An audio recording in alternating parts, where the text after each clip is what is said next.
আসসালামু আলাইকুম ভিউয়ার্স।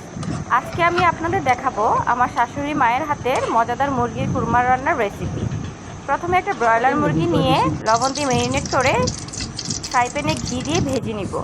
এরপর একটা কড়াইতে পরিমাণ মতো তেল দিব, ঘি দিব। দিবার পরে গরম মশলাগুলো ভেজে নিব। গরম মশলার মধ্যে এলাচ, দারচিনি, তেজপাতা এগুলো ভেজে নিব। এরপর পরিমাণ মতো পেঁয়াজ বাটা, আদা বাটা, রসুন বাটা দিব এবং মশলাগুলো কষিয়ে নিব।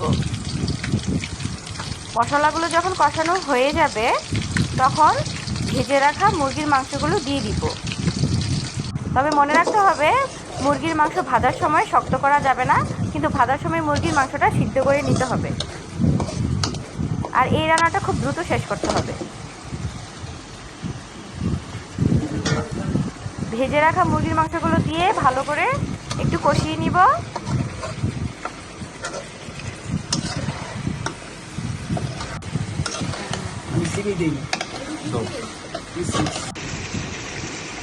কষানো হয়ে গেলে 1 কেজি ব্রয়লার মুরগির মাংসের জন্য 1 কেজি লিকুইড মিল্ক ইউজ করব। আর এখানে মিষ্টির জন্য চিনির পরিবর্তে কিশমিশ বাটা দেওয়া হবে, যেন টেস্ট আরও সুস্বাদু হয়।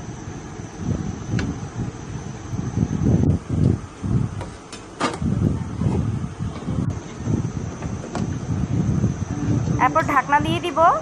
ঢাকনা দেওয়ার পরে যখন হয়ে আসবে তখন কাঁচামরিচ দিয়ে দিব। এরপর গরম গরম নামিয়ে ফেলবো। আমার চ্যানেলটি ভালো লাগলে সাবস্ক্রাইব করুন।